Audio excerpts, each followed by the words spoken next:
Salut, c'est Karen. Je suis ravie de te retrouver dans ton espace de transmission de messages, ici et maintenant, pour une guidance qui sera chargée de manière intemporelle, mais chargée quand même des énergies de cette nouvelle lune qui a lieu ici et maintenant, peu importe le moment où te parviendra cette vidéo. Donc on a une énergie de nouvelle lune actuellement dans la constellation du Gémeaux. Voilà, donc la constellation du Gémeaux, cette énergie astrologique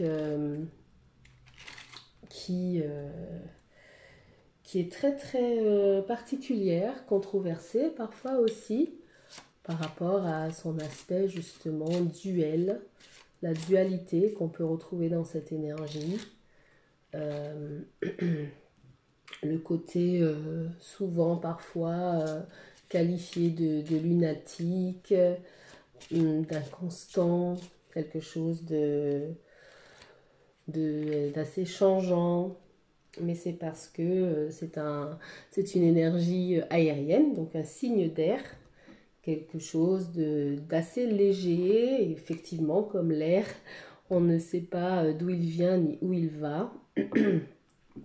Mais cette légèreté quand même est assez propice à tout ce qui est communication, tout ce qui est intellect, rapidité, échange. C'est aussi ça qu'on retrouve dans l'énergie des Gémeaux, hein, puisque c'est mis au pluriel, les Gémeaux. Et donc, voilà, la planète Mercure qui régit cette énergie. Mercure avec ce que ça comporte en termes d'expression, de communication, de messages, d'information, d'échange. Cette planète qu'elle partage avec aussi la Vierge, le signe de la Vierge.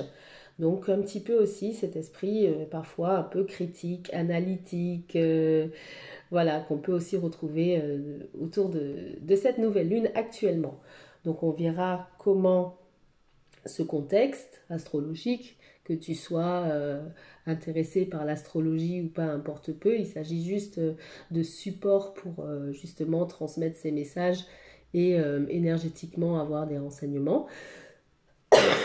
Donc la question globalement de cette guidance, c'est qu'est-ce que nos guides, l'univers, peu importe la manière dont tu perçois les choses, la source, Dieu, veut que tu saches ici et maintenant pour utiliser au mieux les énergies du moment pour te sentir bien dans ton corps, dans tes émotions et aussi mentalement. Donc voilà l'objet de ce message et de cette guidance. On va utiliser des cartes oracles et des tarots aujourd'hui. Donc comme d'habitude, hein, j'ai envie de te dire, si tu es déjà venu sur cette chaîne, pour avoir des informations de manière au départ générale sur ce qui se passe, sur ce qui nous entoure, ce qui t'entoure. Je rappelle que c'est une guidance collective, donc le côté collectif de la chose rend évidemment ces informations parfois aléatoires. Elles ne peuvent pas être personnelles, hein. Une guidance collective par définition n'est pas personnelle, donc il faudra évidemment prendre que ce qui résonne pour toi, que ce qui résonne, hein, il n'y a pas d'autre mot, ce qui fait sens à l'intérieur de toi. En général, si tu écoutes ou si tu apprends à écouter ton intuition, tu sais que voilà, une résonance, c'est quelque chose contre lequel on peut difficilement lutter, même avec toute sa logique et son mental. La résonance, c'est davantage, je ne sais même pas comment t'expliquer, instinctif. Voilà, c'est instinctif. Alors, une première carte pour commencer tout de suite. Qu'as-tu besoin de savoir? Qu'est-ce qu'il est favorable pour toi d'avoir comme information pour améliorer ici et maintenant ton bien-être? Alors, on a la nouvelle lune en taureau connaît ta valeur. Donc, la nouvelle lune en taureau connaît ta valeur. Know your worth. New moon in Taurus. Alors, on sort tout juste de cette énergie, de cette saison du taureau, qui est quand même une énergie très très ancrée, très terrienne. Donc, première information. Tu es invité, tu es invité à savoir ce que tu vaux. Tu es invité à t'évaluer. Ouais, tu es invité à t'évaluer. Ce qui est assez compliqué, hein. Je ne sais pas ce que tu en penses, mais il est quand même assez difficile de s'évaluer soi-même. Productivity, la carte 8, la productivité, avec une jolie citrouille. Et on a aussi l'énergie l'énergie ici du signe du cancer aussi qui apparaît sur cette carte. Donc, connais ta valeur et productivité au centre. Donc, est-ce que justement, apprendre à savoir ce que tu vaux, à évaluer ta valeur, on va de manière générale, peut-être même de manière professionnelle, alors que je m'empare d'un oracle qui parle de la mission de vie. Ouais, de reconnaître ta valeur. Alors, serait-ce vraiment une guidance professionnelle ou ça peut aussi être une guidance sur la valeur de l'être humain que tu es aussi, hein, pas forcément pour ton travail. La valeur...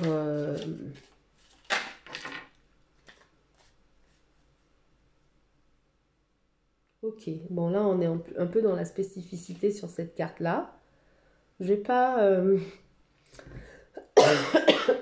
Je vais pas forcément la prendre tout de suite, je vais la mettre de côté. Donc voilà, la carte qui est sortie. C'est l'arrière de la carte. Je la dévoilerai à la fin. Voilà, je vais la dévoiler à la fin parce qu'elle est un peu spécifique. Elle va concerner justement des professions. Donc ça ne résonnera pas pour tout le monde. On va rester dans le collectif pour commencer. Et on va regarder cette idée de connaître sa valeur plutôt d'un point de vue, comment dire, universel. Voilà. Reconnaître que tu as le droit, par exemple, de te sentir bien. Tu as le droit d'être en bonne santé. Tu as le droit intrinsèquement de manger tous les jours, à ta faim, de boire. Tu as le droit d'être logé. Voilà, tu as le droit au respect. Tu as le droit à la reconnaissance. Intrinsèquement, c'est déjà pas tout le monde qui, je pense, réalise sa valeur en tant qu'être humain déjà. Ce que ça vaut une vie humaine en fait. Voilà, ça c'est si on veut élargir la guidance. Et peut-être que tu as besoin d'entendre aujourd'hui que tu dois apprendre à connaître ta valeur. Tu dois apprendre à savoir ce que ton existence vaut. Et c'est à toi d'explorer ce sujet en fait. C'est ce sujet parce que n'importe qui aura beau te dire à quel point tu es extraordinaire, à quel point tu as du prix, de la valeur, du prix entre guillemets, hein. Du prix entre guillemets, bon, je garde les guillemets pour l'instant, mais le prix c'est aussi professionnellement ce que vaut ton temps, ce que vaut ta présence, ce que vaut l'énergie que tu donnes au sein d'une activité professionnelle par exemple, ce que vaut voilà, le temps que tu vas mettre de côté, que tu aurais pu passer pour apprendre soin de toi justement, ou à prendre soin de tes enfants, de ton entourage, pour aller donner un certain nombre de temps de ta journée à une profession. Donc, c'est évaluer toutes ces choses-là. évaluer si la satisfaction... Tu as remarqué, hein, je tousse. Mon chakra de la gorge en ce moment est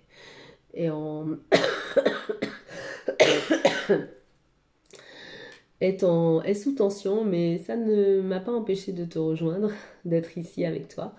Donc j'espère que tu ne m'en voudras pas trop. Et je vais essayer de respirer et de ralentir pour pouvoir faire cette guidance correctement. Donc voilà. Alors, il faut découvrir ce que tu vaux en tant qu'être humain et aussi professionnellement, certainement dans le marché du travail, mais pas que.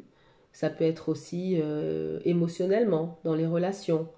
Quelle est ta valeur et quelles peuvent être, par exemple, les limites que tu vas mettre à des rapports peut-être qui justement te dévalorisent ou qui justement portent atteinte à cette valeur.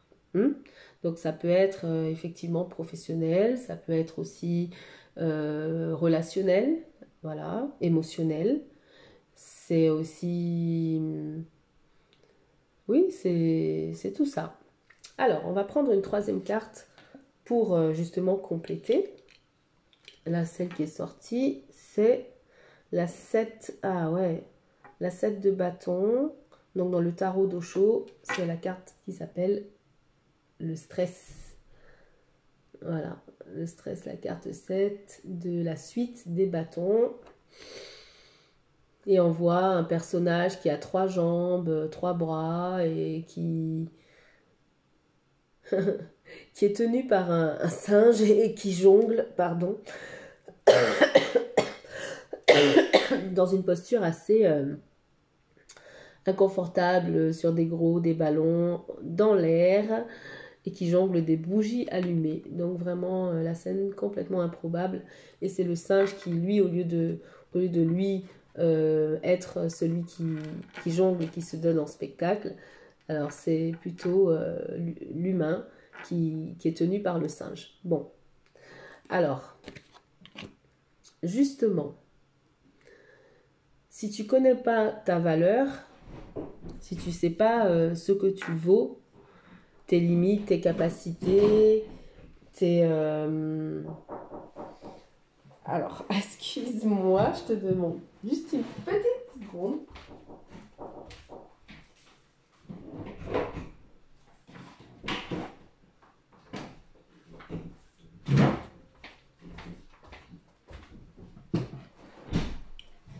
Me revoici. Alors, si tu ne connais pas tes limites, tes capacités, ce que tu es capable de faire, voilà, c'est surtout les limites et tes propres limites et tes propres capacités vont déterminer ton degré de productivité. Alors, productivité, on va être d'abord assez global en termes d'énergie, puisque en tant qu'être humain, ton capital énergie, c'est ce que tu dépenses au quotidien, c'est ce dont tu as besoin pour vivre ton existence, pour la mener à bien le plus sereinement possible et dans l'état de bien-être le meilleur possible. L'énergie que tu as durant ta journée pour accomplir tes tâches, faire tout ce que tu as à faire et aussi profiter de la vie accessoirement si possible. Et connaître justement tes limites et tes capacités, donc à savoir ta valeur, ce que tu vaux en termes énergétiques. Si tu sais pas le définir, si tu sais pas si tu sais pas le définir, voilà comment tu te retrouves en fait à toujours être dans cette posture inconfortable de devoir la prouver en fait à ton entourage, de devoir prouver ce que tu vaux. Et ça, c'est quelque chose de presque d'inévitable dans les sociétés dans lesquelles on vit aujourd'hui, où justement on nous demande d'être bon partout, tout le temps, d'être sur tous les fronts. Ça dépend qui tu es, bien sûr. Là, je te parle à toi, mais en même temps, tu peux être n'importe qui. Tu peux être une mère de famille, mariée, qui a des responsabilités à la maison, mais aussi qui a un poste assez important et on attend de toi beaucoup de choses. Ton mari peut être présent et actif dans ce fonctionnement, comme il peut très bien être présent et peu actif. Tu peux être aussi un homme, une femme seule qui mène beaucoup de choses aussi, euh, euh, qui mène au quotidien beaucoup de tâches. Et le niveau de stress peut être élevé, tu peux être un étudiant, tu peux être un entrepreneur, tu peux être un employé, tu peux être n'importe qui et te retrouver dans justement cette posture euh, que parfois tu subis. Et dans ces cas-là, ne pas connaître justement tes capacités et tes limites font que ça aura un impact sur ta productivité au quotidien déjà en termes énergétiques, mais aussi au travail, peut-être ça va influer sur ce que tu produis comme qualité de travail, de ce qu'on attend de toi ou de ce que tu attends de toi-même. Et voilà, sur la charge émotionnelle avec les relations aussi, puisque dans cette saison Gémeaux actuelle, les énergies qui sont présentes dans cette guidance de nouvelle lune en Gémeaux, le côté relationnel est très très important aussi dans cette énergie. C'est les rapports qu'on a avec les autres, c'est la facilité ou pas de communiquer, d'aller vers les autres, de s'ouvrir. Euh, oui, oui, de se lier en fait, de se lier à l'autre. C'est aussi prendre des décisions, choisir. C'est parfois ce qu'on peut reprocher dans les énergies basses de ce signe astrologique, l'incapacité parfois à se décider, à faire des choix, à trancher, le côté volatile, le côté assez euh, ouais, en dilettante et ne pas savoir justement trancher, comme ce ciseau là qu'on voit sur cette carte de la productivité. Il y a un ciseau là en bas, je crois, par ici. Et parfois, pour être productif, il faut justement savoir mettre des limites, reconnaître ses capacités, reconnaître justement aussi ses limites.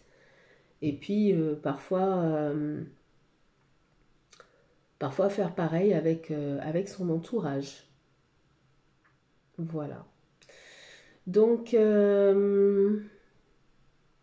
ici, une invitation à faire ce travail-là sur toi-même, ce chemin en tout cas, pour connaître ta valeur, pour la découvrir, pour l'explorer, et tout ça afin de gérer clairement le stress. Hein. Cette carte ici est définie comme le stress, afin d'avoir la meilleure productivité. Et là, je ne parle pas forcément d'argent, hein, mais plutôt oui, la productivité est quelque chose qui en ressort. Et qu'est-ce qui te tient à cœur en tant que productivité? Ça sera aussi à toi de le définir. Est-ce qu'il s'agit d'argent? Bien sûr que pour tout le monde, c'est important, hein, on ne va pas se le nier. Mais est-ce que tu es productif aussi en termes d'énergie? Tu vois? Est-ce que tu es énergisé? Est-ce que tes journées se passent avec un niveau d'énergie plutôt élevé ou un niveau d'énergie plutôt lessivant ou pompant? Ça, c'est le genre de questions qu'on t'invite ici auxquelles on t'invite à répondre. Voilà. C'est pas que est-ce que tu gagnes suffisamment, mais est-ce que tu te sens aussi suffisamment épanoui dans ce que tu fais? Est-ce que ça te remplit? Est-ce que ça t'apporte plutôt que ça te prend en termes d'énergie et de satisfaction? Voilà. Bon, bah écoute, moi je trouve que c'est plutôt une belle invitation. Une belle invitation qui t'est offerte ici de connaître ta valeur, de la découvrir. Euh, il y a quand même un aspect très matériel aussi à tout ça, hein, parce que l'énergie du taureau est présent ici. Donc voilà, les choses de la vie, les choses, comment dire, qu'on possède aussi sur Terre. Donc la valeur des choses que tu possèdes aussi peut-être, ou que tu souhaites posséder. euh, Peut-être la définir véritablement, non pas en fonction de ce que tu penses, comment dire, réaliste, mais aussi en ce que te dit ton être intérieur, ton intuition, voilà, ce à quoi tu aspires. Donc des questions aussi à se poser. D'ailleurs, je vais, avant de ranger les cartes et de regarder les énergies qui entourent chaque deck, je vais lire du livret pour la carte 7, pour le stress. J'ai envie de voir ce que dit cette carte. Du livret, ça dit: tous les buts privés sont névrotiques. L'homme authentique sait et sent. Oula, j'ai oublié de mettre mon téléphone sur silencieux. Ah, décidément. Décidément. Mais c'est pas grave. Je vais le faire maintenant et je vais continuer ma lecture. Tous les buts privés sont névrotiques. L'homme authentique sait et sent qu'il n'est pas coupé du tout et qu'il n'a pas besoin de poursuivre sa propre destinée. Les événements se produisent, l'univers ou Dieu, si vous le voulez, se transforme et se manifeste. Les choses arrivent d'elles-mêmes. Vous n'avez pas besoin de faire des efforts et de lutter. Si vous comprenez l'essence que vous êtes, vous pouvez vous détendre et exister.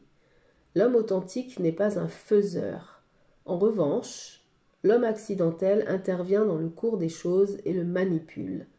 De ce fait, il est anxieux, tendu, stressé, angoissé, et il semble vivre sur une sorte de volcan intérieur, prêt à exploser à tout moment parce qu'il vit dans un monde qu'il croit certain.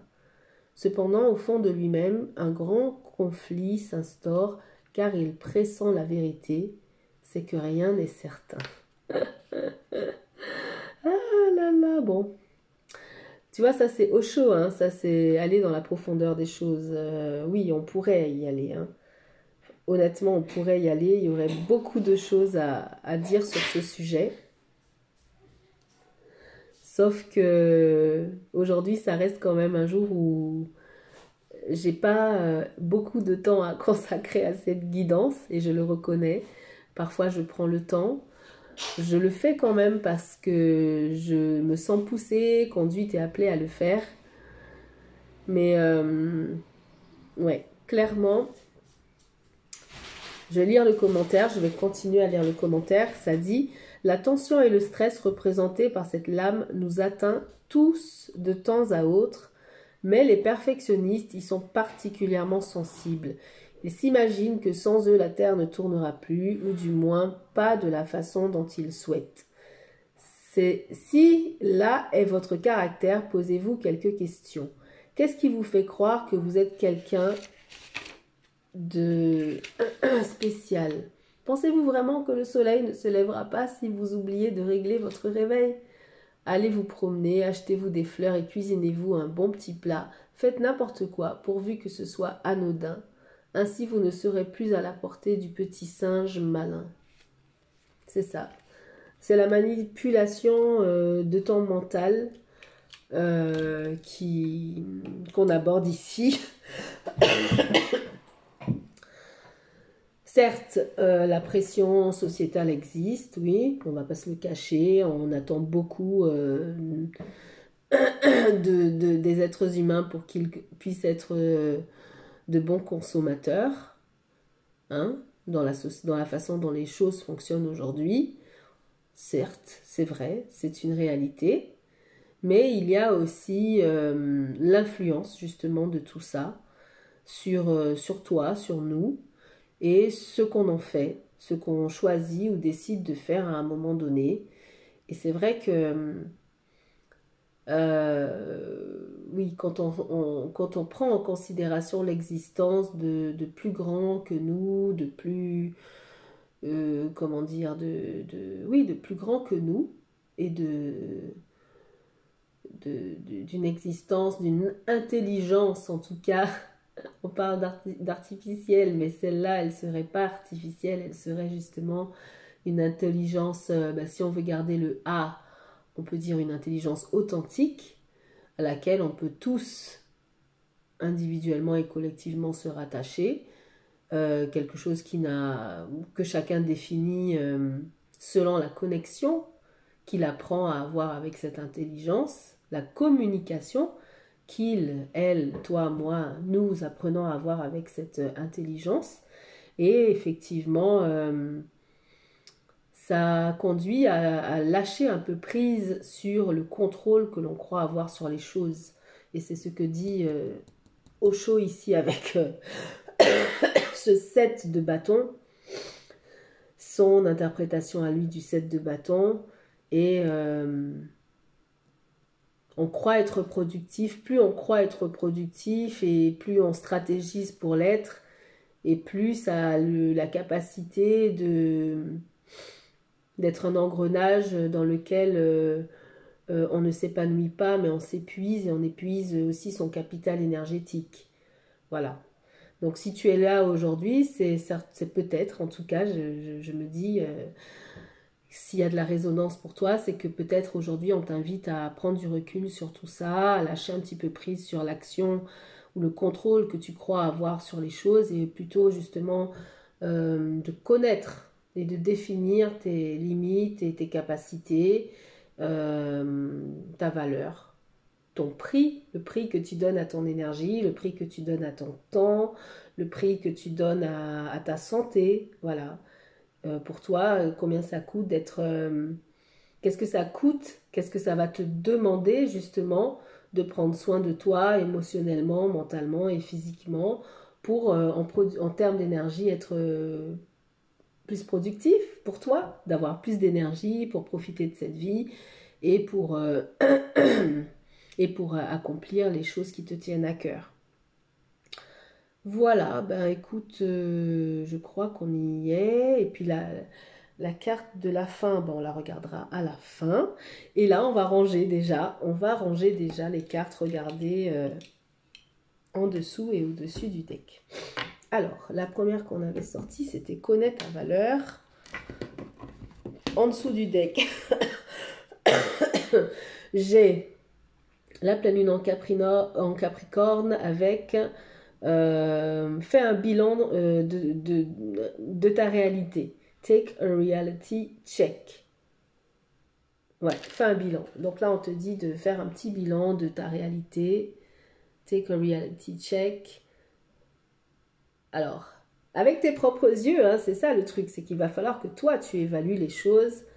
Et au-dessus du deck, on a First Quarter Moon in Leo, Be Humble. Donc le premier croissant de lune en lion, sois humble.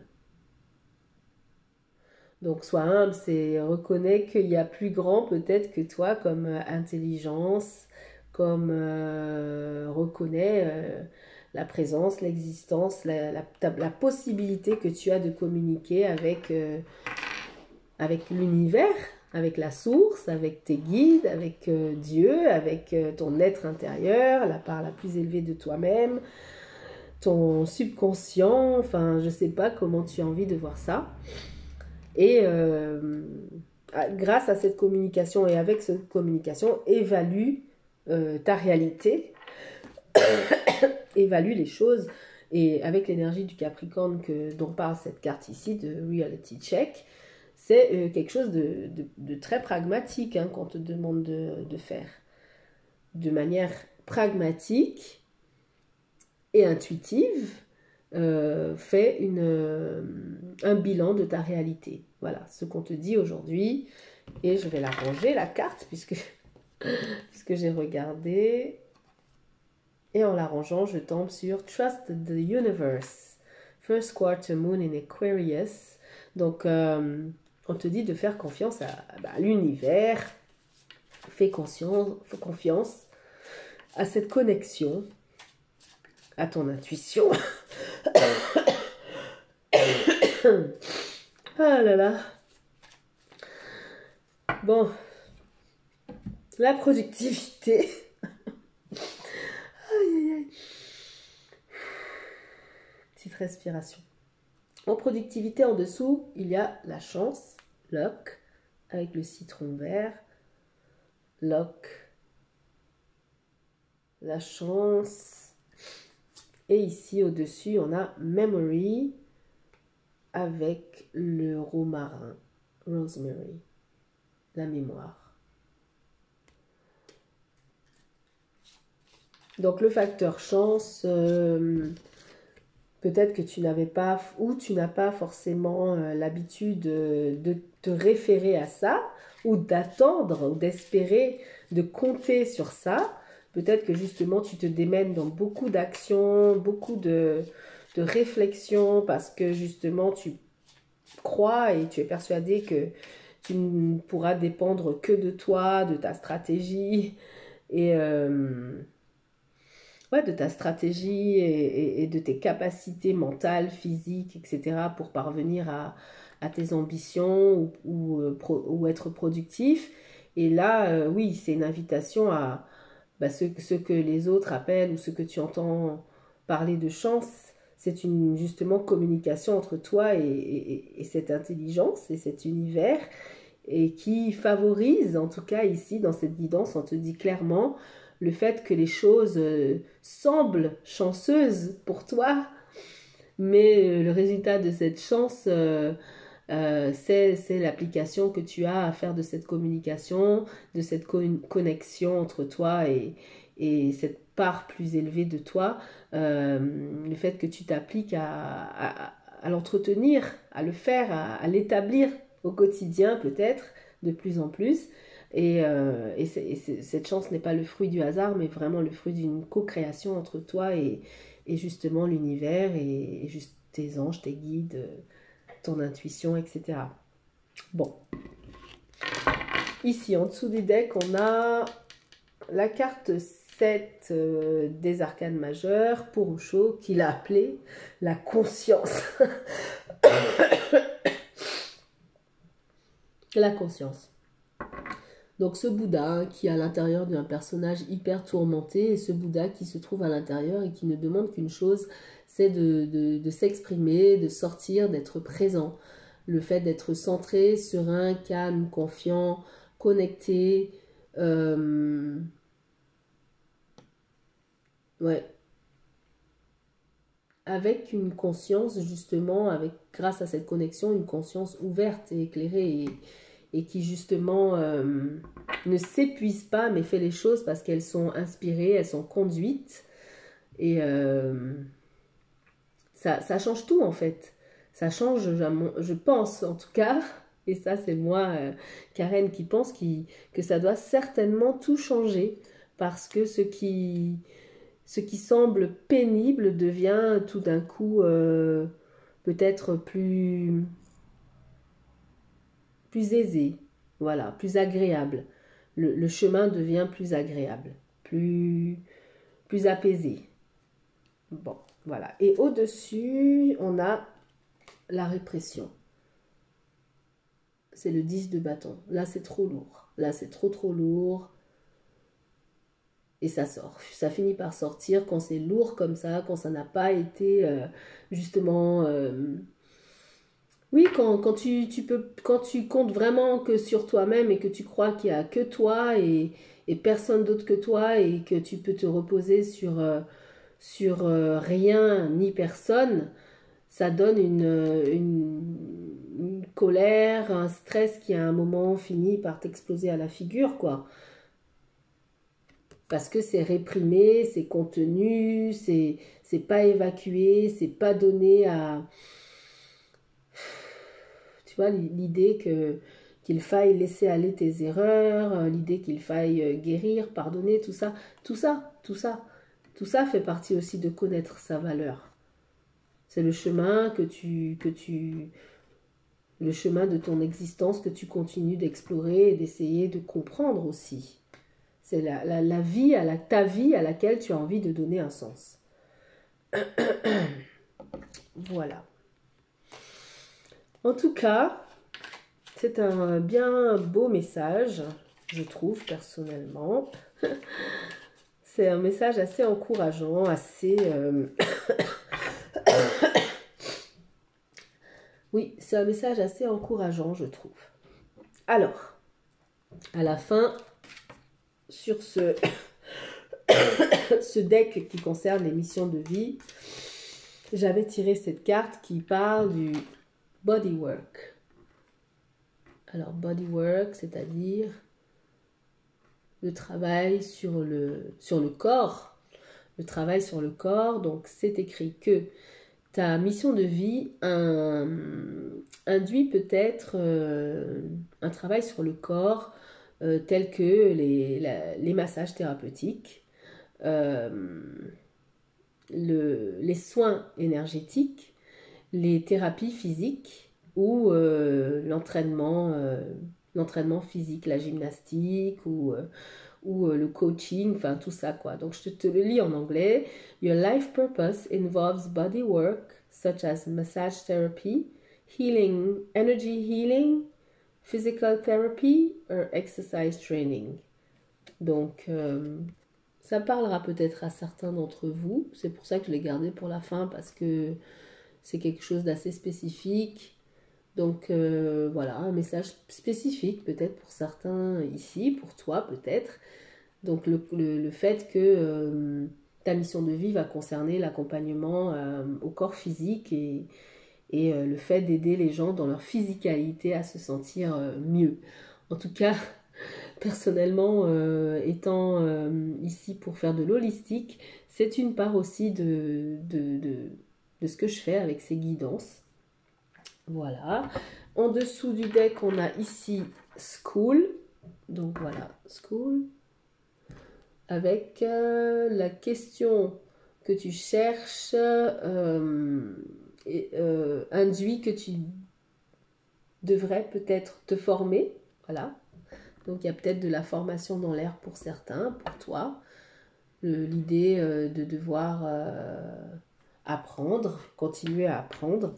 Et au-dessus du deck, on a la sensitivity, sensibilité. La sensibilité. Donc là aussi, tu es en train de devenir plus sensible et tu as besoin de faire les changements qui vont avec ça. You're becoming more sensitive and need to make changes accordingly. Ben forcément, parce que quand tu acceptes de lâcher prise et de te connecter justement à cette part plus élevée, plus grande de toi, c'est que tu lâches prise et que tu n'as plus de barrière à ce que ta sensibilité existe et s'exprime. C'est cette sensibilité qui facilite et permet la connexion aussi. Et on n'est pas très franchement dans une société aujourd'hui qui nous invite à être sensible ou en tout cas à le montrer ou à considérer cette sensibilité. C'est davantage en ce moment quelque chose qu'il faut absolument cacher, lutter contre elle parce qu'elle ne nous serait pas favorable. Dans ce monde brutal, ça ne nous serait pas favorable et au contraire, ça serait signe de faiblesse, n'est-ce pas? Et bien cette guidance vient te dire que non, cette sensibilité qui existe en toi, c'est celle qui te fait tomber malade, par exemple, sans que tu comprennes vraiment pourquoi. Voilà, donc considère cette sensibilité, découvre-la, pardon, fais-en une force plutôt qu'une faiblesse, voilà, et explore les différentes potentialités que pourrait t'apporter cette sensibilité. J'espère que cette guidance t'aura fait du bien d'une manière quelque part dans ton âme, dans ton corps ou dans ton esprit. J'ai eu beaucoup de plaisir à la transmettre et ben, j'espère te retrouver, pourquoi pas, Inch'Allah, dans 15 jours avec ta guidance de pleine lune. Voilà, c'était Karen, prends bien soin de toi et à très bientôt.